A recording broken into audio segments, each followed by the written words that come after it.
Hi everyone, today I'll be showing you how you can log in or open a Revolut account. In order to do this procedure, first of all you need to install. So for that, go ahead and open up a Play Store. On this Play Store, type in Revolut and tap the install button. Wait for the application to be installed. If the application is completely installed, click the open button and this is going to take you to the home page of Revolut.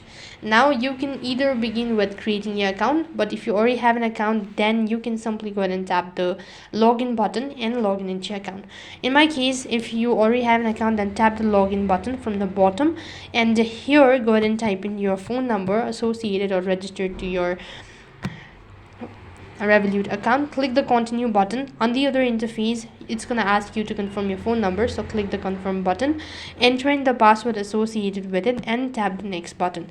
As soon as you do that, you'll be logged into your account successfully if the information seems to be valid enough. Otherwise, what you can do is, if you don't have an account, then you can simply tap on the sign up button and enter in your phone number and begin with registering yourself into a Revolut account.